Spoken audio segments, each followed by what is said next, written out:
안녕하세요, 여러분. 오늘은 특별한 이야기를 준비했습니다. 이 폭발적인 반응의 근원을 이해하기 위해서는 시간을 거슬러 올라가야만 한다.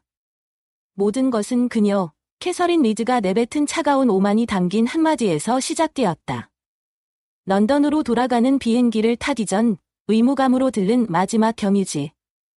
인천공항에서 서울 도심으로 향하는 기차 안에서 캐서린은 지루함과 피곤함이 뒤섞인 표정으로 창밖을 응시했다. 그녀의 눈에 비친 풍경은 그저 익숙한 아시아 도시의 클리셰일 뿐이었다. 개성 없이 하늘을 찌르는 고층 빌딩, 넓게 뻗은 도로, 똑같은 모양으로 정돈된 주거 단지들. 그녀가 지난 몇 주간 보아왔던 싱가포르의 완벽한 시스템이나 도쿄의 정밀한 인프라, 사나이의 폭발적인 역동성과 비교하면 서울은 그저 무채색의 도시에 불과했다. 그녀는 노트북을 열어 다른 도시들의 화려한 데이터를 정리하며 옆자리의 통역사 안유진에게 무심하게 중얼거렸다. 서울은 문념 순위표에서 6등 정도밖에 안 되죠. 그렇죠? 그 질문에는 15년간 데이터를 숭배해온 도시계획 전문가의 냉정한 선입견이 그대로 묻어 있었다. 그녀에게 도시는 오직 숫자로 증명되는 존재였다. 스마트시티 지수, 인프라 효율성, 경제 성장률. 이런 구체적인 데이터가 없는 도시는 그녀의 관심 대상이 아니었다. 서울은 그저 런던으로 돌아가기 전 체크리스트의 마지막 항목을 지우기 위한 형식적인 절차, 그 이상도 이하도 아니었다. 그녀는 이 무의미한 일정이 빨리 끝나기만을 바랐다. 하지만 그녀의 견고한 데이터의 성벽의 첫 번째 균열이 가기 시작한 것은 복잡하고 혼란스러울 것이라 예상했던 서울역 지하철 환승 구간에서였다. 그녀의 예상과 달리 수많은 인파는 보이지 않는 질서에 따라 유기적으로 움직이고 있었다. 그녀의 눈길을 사로잡은 것은 바닥에 길게 이어진 노란색 시각 장애인 전용 보도블록이었다. 유럽의 도시들에도 이런 시설은 있었지만 대부분 관리가 부실하거나 실제 사용되지 않은 장식품에 가까웠다. 하지만 이곳은 달랐다. 단순히 형식적으로 설치된 것이 아니었다. 한 시각장애인 남성이 흰 지팡이를 짚으며 그 길을 따라 너무나도 자연스럽게 걸어가고 있었고 바쁘게 움직이던 주변 사람들은 약속이라도 한 듯 조용히 길을 비켜주었다. 누구 하나 불평하거나 재촉하는 기색이 없었다. 런던이나 파리의 번잡한 지하철역에서는 상상하기 힘든 고유하고 묵시적인 배려의 광경이었다. 그때 더욱 충격적인 일이 벌어졌다. 그 남성이 갑자기 걸음을 멈추고 그녀를 향해 고개를 돌린 것이다. 외국분이시죠? 서울은 처음이세요. 캐서린은 심장이 덜컥 내려앉는 기분이었다. 너무 놀라 말을 더듬었다. 네, 맞아요. 어떻게 아셨어요? 남성은 희미하게 미소 지으며 대답했다. 발걸음 소리만 들어도 알 수 있어요. 이곳 사람들과는 다른 망설임과 불안함이 느껴지거든요. 괜찮아요. 서울은 눈을 감고도 걸을 수 있는 도시니까요. 눈을 감고도 걷는 도시, 그 한마디가 거대한 망치처럼 그녀의 머리를 내리쳤다. 이것은 데이터로 결코 측정할 수 없는 살아있는 문장이었다. 도시의 안전성과 신뢰도를 이보다 더 완벽하게 표현할 수 있는 말이 있을까? 그녀의 보고서에 들어갈 수많은 통계 자료보다 이 한 문장이 더 강력하게 느껴졌다. 그녀의 선입견에 가해진 두 번째 충격은 점심시간에 우연히 들른 한 공공화장실에서였다. 캐서린은 자신의 눈을 의심했다. 청결함은 기본이었고 남자 화장실과 여자 화장실 양쪽에 모두 아기 기저귀 교환대가 설치되어 있었다. 그리고 한쪽 벽면에는 믿을 수 없게도 무료 생리대 자판기까지 있었다. 그녀는 자판기 앞에 서서 한참을 바라보았다. 이것은 예산 효율성이나 투자 대비 수익 같은 개념으로는 도저히 상용할 수 없는 정책이었다. 순전히 시민의 존엄성과 편의를 위한 배려. 그녀는 자신도 모르게 혼잣말을 내뱉었다. 이상하네. 데이터에는 이런 게 없었는데 스마트시티 지수는 분명 싱가포르나 도쿄보다 낮은데 시민들이 실제로 체감하는 삶의 질, 그 따뜻함의 온도는 오히려 더 높아 보였다. 이 기이한 불일치는 대체 무엇이란 말인가? 오후 내내 명동과 홍대 거리를 걸으며 그녀의 머릿속은 더욱 복잡해졌다. 휠체어를 탄 할아버지가 상점 앞에 멈춰 서자 안에서 일하던 젊은 직원이 당연하다는 듯 달려나와 문을 활짝 열어주고 길을 안내했다. 누구도 시키지 않았지만 모두가 기꺼이 행하는 친절. 그것은 도시 곳곳에 공기처럼 퍼져 있었다. 홍대의 한 카페에서는 더욱 놀라운 장면을 목격했다. 시각장애인 손님이 들어오자 바쁘게 일하던 직원이 즉시 카운터 밖으로 나와 메뉴판을 들고 그의 옆에 섰다. 그리고는 커피 종류부터 디저트까지 차분하고 다정한 목소리로 모든 메뉴를 소리내어 읽어주기 시작했다. 뒤에서 기다리던 다른 손님들 중 누구 하나 재촉하거나 짜증내는 사람이 없었다. 오히려 그 상황을 당연하게 여기며 조용히 기다려주는 모습이었다. 여러분이라면 어땠을까요? 바쁜 일상 속에서 잠시 멈춰서서 타인을 위해 기꺼이 기다려줄 수 있었을까요? 그 순간 캐서린은 거대한 깨달음을 얻었다. 이것은 기술의 문제가 아니었다. 사람의 문제였다. 서울은 최첨단 기술과 거대한 인프라로 똑똑해진 도시가 아니라 그 안에 사는 사람들의 따뜻한 마음과 서로를 향한 배려로 현명해진 도시였던 것이다. 그녀가 그토록 찾아 헤맸던 진간 중심 도시의 완벽한 모델이 가장 기대하지 않았던 곳에서 생생하게 숨쉬고 있었다. 호텔로 돌아가는 길, 그녀는 처음으로 데이터를 기록하는 대신 사람들의 표정과 행동을 기록해야겠다는 강렬한 충동을 느꼈다. 호텔에 도착하자마자 그녀는 결심한 듯 안유진에게 말했다. 아무래도 하루 더 있어야겠어요. 이 도시에 대해 제가 모르는 것이 너무 많은 것 같아요. 제가 완전히 틀렸을지도 모른다는 생각이 들어요. 안유진은 예상했다는 듯 모든 것을 알고 있다는 듯한 의미심장하고 신비로운 미소를 지으며 대답했다. 좋은 선택이에요, 캐서린. 서울의 진짜 모습은 해가 져야만 비로소 그 신장을 드러내거든요. 캐서린은 호텔반 창가에 서서 조금씩 어둠이 내리는 도시를 내려다보았다. 안유진의 마지막 말이 귓가에 계속 맴돌았다. 서울의 밤, 그 밤이 자신의 15년 커리어를 통째로 뒤흔들 운명의 사막이 될 것이라는 사실을 그녀는 아직 알지 못했다. 그녀는 그저 자신의 데이터가 틀렸다는 사실에 대한 지적인 혼란과 함께 미지의 세계에 대한 상념할 수 없는 설렘과 두려움을 동시에 느끼고 있을 뿐이었다. 해가 지고 서울의 진짜 심장이 뛰기 시작했다. 캐서린이 안유진과 함께 향한 한강은 상하이의 화려한 야경이나 싱가포르의 눈부신 조명시와는 거리가 멀었다.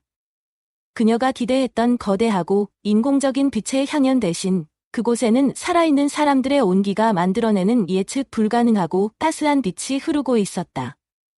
화려한 분수쇼 대신 다리 위에서는 젊은이들이 각자 싸온 도시락 반찬을 스스럼 없이 나눠 먹으며 웃음꽃을 피웠고 강변 산책로에서는 무거운 짐을 든 할아버지를 본 한 중학생이 망설임 없이 다가가 짐을 들어드렸다. 밤 10시가 넘은 시간, 그녀의 고향 런던에서는 상상조차 할 수 없는 광경이 펼쳐졌다. 젊은 여성들이 홀로 이어폰을 낀 채 안전하게 조깅을 하거나 벤치에 앉아 조용히 책을 읽고 있었다. 캐서린은 나지막이 속삭였다. 다른 도시의 밤은 거대한 건물이 주인공인데 이곳의 밤은 작은 사람들이 서로를 비추는 빛이 주인공이네요. 그녀는 자신이 15년간 철석같이 믿어온 도시의 아름다움이라는 개념이 얼마나 피상적이고 차가운 것이었는지 온몸으로 깨닫고 있었다. 그녀의 깨달음에 정점을 찍은 것은 다음 날 이른 새벽, 잠에서 깨 산책하다 골목 안쪽에서 우연히 발견한 작은 포장마차에서였다. 그곳은 마치 다른 시간, 다른 세계의 공간처럼 느껴졌다. 따뜻한 김이 쉴 새 없이 피어오르는 솥, 세월의 흔적이 묻은 허름하지만 정겨운 플라스틱 의자들. 그런데 그곳에서 캐서린은 가장 현대적인 동시에 가장 원초적인 서울의 모습을 발견했다. 포장마차의 할머니는 놀랍게도 최신형 태블릿 PC로 주문을 받고 있었고 새벽 자원봉사를 나온 다문화 가정 출신의 앳된 소년, 정아미르가 그 곁을 지키고 있었다. 할머니가 라이고 이 놈의 기계는 나보다 똑똑하네라며 웃자 하미르가 자연스럽게 결제를 도왔다. 전통과 최신 기술, 노년과 청년, 세대와 국적을 넘어선 완벽한 조화였다. 캐서린이 이곳의 경이로운 운영 시스템에 대해 묻자 하미르는 조금의 망설임도 없이 그러나 자신의 철학에 대한 확신에 가득 찬 목소리로 단호하게 대답했다. 시스템 같은 건 없어요. 그냥 서로 돕는 거죠. 할머니는 맛있는 음식을 만들어주시고 저는 할머니가 어려워하시는 기계 다루는 걸 도와드리고 손님들은 이른 새벽에도 따뜻한 음식을 먹을 수 있고요. 복잡한 계획 같은 건 필요 없어요. 여긴 사람이 도시예요. 사람이 도시다. 그 말이 캐서린의 심장에 운명처럼 박혔다. 복잡한 시스템이나 거대한 인프라가 아닌 사람들이 서로의 필요를 자연스럽게 채워주는 관계망. 이것이야말로 그녀가 그토록 찾아 헤맸던 완벽한 도시 디자인의 본질이었다. 며칠 후, 그 뜨거운 깨달음을 안고 돌아온 런던의 운본부 회의실은 시베리아 벌판처럼 차가웠다. 캐서린은 사람 중심 스마트 시티, 서울 모델의 유럽 적용 가능성이라는 제목의 보고서를 발표했다. 그녀는 서울에서 보았던 살아있는 사례들, 즉 데이터로 환산할 수 없는 도시의 따뜻한 심장에 대해 열정적으로 설명했다. 하지만 그녀에게 돌아온 것은 냉소와 노골적인 무시뿐이었다. 그녀의 직속 상관인 리처드 해밀턴 국장은 발표가 끝나자마자 두꺼운 보고서 서류를 책상에 내리치며 소리쳤다. 그의 얼굴은 분노와 경멸, 그리고 이해할 수 없다는 표정으로 일그러져 있었다. 캐서린, 제정신인가? 15년간 우리 조직 최고의 전문가였던 당신이 지금 우리에게 한국을 모델로 제시하는 건가? 고작 아시아의 작은 나라에서 우리가 대체 뭘 배울 수 있다는 거지? 그들의 데이터는 싱가포르나 스위스에 한참 못 미치는데? 우리는 수십억 유로짜리 인프라 투자를 논하는 사람들이지. 길거리 음식 상인의 감상적인 이야기를 듣는 자선단체가 아니란 말일세. 그의 목소리에는 서구의 우월감과 명백한 편견이 칼날처럼 묻어 있었다. 캐서린은 차분하지만 단호하게 맞섰다. 국장님, 데이터가 전부는 아닙니다. 제가 직접 본 시민들의 삶의 질은 그 어떤 데이터보다, 하지만 그녀의 말이 채 끝나기도 전에 옆에 있던 동료 마르코 지안카를로 편집자가 팔짱을 끼고 비웃으며 끼어들었다. 오, 캐서린. 서울에 뭐 특별한 거라도 있었나? 애니메이션. 아니면 혹시 사무라이라도. 회의실에서는 멸시가 담긴 조롱 섞인 웃음이 터져나왔다. 일본과 한국조차 구분하지 못하는 그들의 무지에서 비롯된 잔인하고 오만한 웃음이었다. 그 순간 캐서린은 거대한 유리 벽에 부딪힌 듯한 완벽한 무력감을 느꼈다. 이것은 단순히 의견의 차이가 아니었다. 깊게 뿌리박힌 오리엔탈리즘과 서구 중심적 사고방식이라는 보이지 않는 거대한 편견의 벽이었다. 그녀가 서울의 거리에서 발견한 소중한 진실은 그 차가운 벽 앞에서 힘없이 뭉개지고 있었다. 며칠간의 끈질긴 설득은 아무 소용이 없었다. 오히려 그녀는 자시아 문화에 지나치게 매료되어 전문가로서의 객관성을 상실했다는 모욕적인 비난까지 들어야 했다. 여러분이 만약 이런 상황에 처했다면 어떻게 하시겠습니까? 거대한 조직과 뿌리 깊은 편견 앞에서 홀로 진실을 외칠 용기가 있으신가요? 캐서린은 선택의 기로에 섰다. 조직의 논리에 순응하고 자신이 발견한 보석 같은 진실을 차가운 데이터의 무덤 속에 영원히 묻어버릴 것인가? 아니면 자신의 안정된 지위와 15년의 경력, 모든 것을 걸고 이 거대한 편견의 벽에 정면으로 맞서 싸울 것인가? 그날 밤, 캐서린은 자신의 사무실에 홀로 앉아 있었다. 창밖으로는 런던의 화려하지만 차가운 야경이 펼쳐지고 있었다. 그녀는 컴퓨터 화면에 띄워진 보고서 초안을 한참 동안 바라보았다. 수많은 데이터와 그래프, 그리고 상부의 입맛에 맞게 수정하라는 붉은색 코멘트들. 그녀는 조용히 마우스를 움직여 그 파일을 휴지통으로 끌어넣었다. 삭제 버튼을 누르는 순간 마치 무거운 족쇄가 풀리는 듯한 해방감이 밀려왔다. 그리고 완전히 새로운 빈 문서를 열었다. 화면에는 그녀의 새로운 운명처럼 하얀 커서만이 외롭게 깜빡이고 있었다. 그녀는 깊은 숨을 내쉬고 자판 위에 손을 올렸다. 그리고 한 문장을 써 내려갔다. 나는 계획을 멈췄다. 대신 기록을 시작했다. 그것은 단순한 문장이 아니었다. 15년 경력의 안정된 전문가로서의 삶에 대한 사망 선고이자 이름 없는 기록자로서의 새로운 삶을 향한 출사표였다.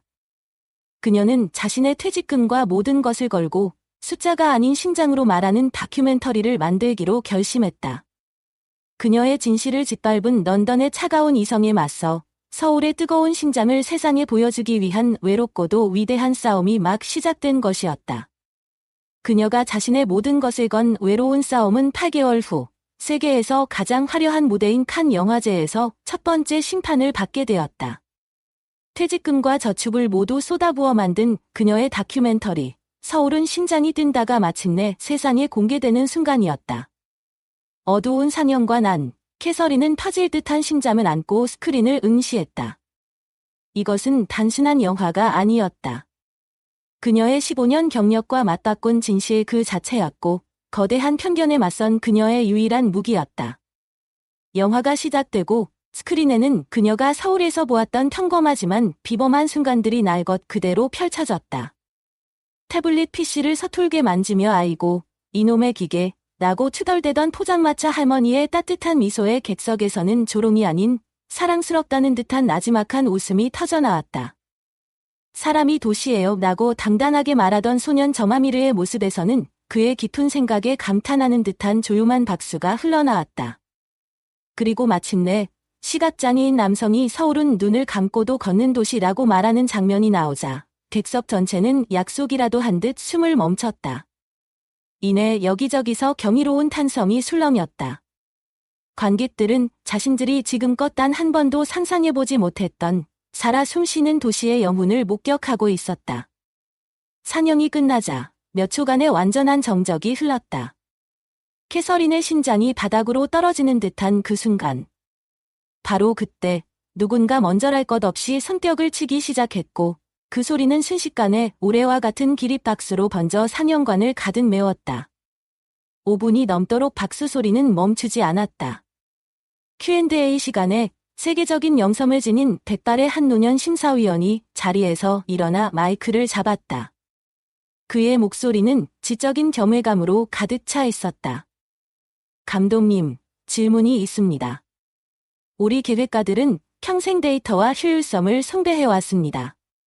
그런데 당신의 영화는 우리가 완전히 잘못된 방향을 보고 있었을지도 모른다고 말하는군요. 이 도시, 정말로 지구상에 존재하는 곳입니까? 21세기에 이런 인간적인 공동체가 가능하다는 것이 솔직히 말해 믿기지 않을 뿐더러 심지어 부끄러운 기분마저 듭니다. 그날 밤, 시상식에서 기적이 일어났다. 수많은 쟁쟁한 작품들을 제치고 다큐멘터리 부문 대상인 황금눈상 수상작으로 서울은 심장이 뛴다가 호명된 것이다. 캐서린은 꿈을 꾸는 듯 비틀거리며 무대에 올랐다. 그녀는 묵직한 황금 종려나무 트로피를 손에 쥐고 자신을 향해 터지는 수많은 플래시 세례를 받으며 떨리는 목소리로 이렇게 말했다. 도시는 더 똑똑해질 필요가 없습니다. 도시는 더 따뜻해질 필요가 있습니다. 서울이 제게 그것을 가르쳐 주었습니다. 감사합니다. 이 짧은 수상소감은 다음 날 전 세계 언론의 헤드라인을 장식하는 사운드바이트가 되었다. 칸에서의 수상은 시작에 불과했다. 다음 날부터 전 세계적인 반응이 폭풍처럼 밀려왔다. 베를린 시청에서는 서울형 시민 배려 정책 벤치마킹을 위한 공식 요청이 왔고, 암스테르담에서는 그녀의 영화에 나온 포장마차 모델을 도입하는 것을 검토하겠다는 연락이 왔다. 영국의 유력 일간지 더 타임스는 영국 여성이 발견한 아시아에 숨겨진 보석, 유럽은 무엇을 놓쳤는가? 라는 제목으로 대서특필했다. 가장 놀라운 전화는 뜻밖의 인물에게서 걸려왔다. 바로 그녀를 내쫓았던 리처드 해밀턴 국장이었다. 그의 목소리는 어색함과 당혹감을 넘어 진심 어린 혼란으로 가득 차 있었다. 캐서린, 이사회 전체가 자네의 영화를 봤네. 영화가 끝나고 한동안 아무도 말을 꺼내지 못했어. 우리가 틀렸던 것 같군. 운에서 서울 모델을 공식 연구할 새로운 팀을 만들기로 했네. 자네가 그 팀의 리더가 되어주었으면 하는데, 캐서린은 잠시 침묵했다. 그리고 조용하지만 이전과는 비교할 수 없는 단호함으로 대답했다. 감사합니다. 국장님. 하지만 제 일은 이제 당신들을 설득하는 것이 아닙니다. 제가 발견한 것들을 직접 만들어 나가는 것입니다. 런던의 책상에서는 할 수 없는 일이죠. 죄송하지만 전 거절하겠습니다. 그녀의 목소리에는 더 이상 과거의 두려움이나 망설임이 없었다. 완벽하고 완전한 변화였다. 하지만 캐서린의 마음을 가장 울린 것은 유럽의 찬사가 아닌 바다 건너 한국에서 온 반응이었다. 그녀의 영화는 한국 사회의 거울이 되었다. 서울 시민들은 자신들의 평범한 일상이 사실은 얼마나 특별하고 위대한 것이었는지를 한 외국인 감독의 시선을 통해 비로소 깨닫게 된 것이다. 우리 동네 포장마차 할머니가 자랑스럽다. 나도 누군가에게 길을 비켜주는 사람이 되어야겠다는 댓글들이 인터넷을 뒤덮었다. 한 고등학생은 할머니의 무거운 짐을 들어드리는 자신의 모습을 영상으로 찍어 오늘 나도 캐서린 영화의 주인공 샵사인 서울은 신장이 든다 라는 해시태그와 함께 SNS에 올려 수십만 개의 좋아요를 받기도 했다. 그녀는 서울시로부터 수많은 감사 편지와 함께 상상조차 못했던 제안을 받았다. 바로 서울시 명예시민으로 위촉하겠다는 것이었다. 6개월 후 명예시민증 수여식을 위해 다시 서울을 찾았을 때의 감정은 말로 표현할 수 없었다. 2년 전 그저 귀찮은 겸유지로만 여겼던 도시에서 인생의 가장 큰 영광을 안게 된 것이다. 수여식 단상에선 그녀는 자신에게 쏟아지는 스포트라이트를 받으며 준비된 연설 대신 마음속 깊은 곳의 이야기를 꺼냈다. 저는 서울을 기억하려고 노력하지 않았습니다. 그런데 서울이 저를 기억하게 만들었습니다. 이 도시는 제게 진짜 도시가 무엇인지, 그 심장이 어디에서 뛰는지를 가르쳐 주었습니다. 그날 밤, 그녀는 호텔방에서 명예시민증을 가만히 내려다보았다. 칸의 트로피보다, 전 세계의 찬사보다 이 야윈 증서 한 장이 훨씬 더 무겁게 느껴졌다. 그것은 과거의 성취가 아니라 미래에 대한 약속이자 책임이었기 때문이다. 그녀는 창밖으로 펼쳐진 이제는 너무나도 익숙하고 살아나게 된 서울의 야경을 바라보며 마침내 마지막 결심을 굳혔다. 그녀의 인생을 다시 한번 그리고 영원히 바꿔놓을 영화보다 더 영화 같은 중대한 결심이었다. 그녀가 내린 마지막 결심은 돌아오는 것이었다. 운의 사표를 던지고 런던의 안정된 삶을 모두 정리한 채 그녀는 관광객이 아닌 시민으로 살기 위해 다시 서울 땅을 밟았다. 그녀의 새로운 시작이었다. 그녀는 서울시의 도시 재생자문관이라는 새로운 직책을 받아들였다. 그녀가 가장 먼저 찾아간 곳은 물론 새벽의 온기가 가득했던 그 포장마차였다. 1년 반 만에 찾아간 그곳에서 이제는 제법 천년의 티가 나는 정아미루와 할머니는 마치 어제 만난 사람처럼 그녀를 반겼다. 어머, 이 언니 영화 만든 사람 아니야? 배고프지? 앉아, 떡국 끓여줄게. 할머니의 따뜻한 말에 캐서린은 울컥 눈물이 쏟아질 뻔했다. 할머니는 그녀의 모든 것을 이미 알고 있다는 듯 떡국 한 그릇을 내어주며 말했다. 괜찮아. 당신 같은 사람도 다시 시작할 수 있어? 서울은 누구든지 받아주는 도시니까. 그 말은 그녀의 새로운 인생에 대한 축복과도 같았다. 그녀의 첫 프로젝트는 오래된 성북구의 한 달 동네 재생 사업이었다. 과거의 그녀였다면 효율성만을 따져 모든 것을 허물고 새로운 아파트를 지을 계획을 세웠을 것이다. 하지만 이제 그녀는 계산기가 아니었다. 그녀는 먼저 주민들과 대화하고 그들의 삶을 기록했다. 새 아파트보다는 이웃과 마주 앉아 이야기할 수 있는 골목이 더 좋아요. 한 할아버지의 그 말이 그녀의 도시 재생 철학이 되었다. 그녀는 기존의 골목길을 없애는 대신 더 안전하고 아름답게 가꾸어 주민들의 공동체가 살아 숨쉬는 공간으로 되살려냈다. 어느 날 옛 동료 마르코에게서 영상 통화가 걸려왔다. 그는 활기찬 달동네를 배경으로 주민과 웃으며 이야기하는 그녀의 모습을 보며 농담을 던졌다. 캐서린, 당신 완전히 다른 사람이 됐어. 예전엔 차가운 계산기 같았는데 이제는 따뜻한 온도계가 됐네. 캐서린은 활짝 웃으며 그 말을 인정했다. 서울은 그녀 안의 따뜻함을 다시 깨워준 도시였다. 캐서린의 이야기는 우리에게 중요한 질문을 던진다.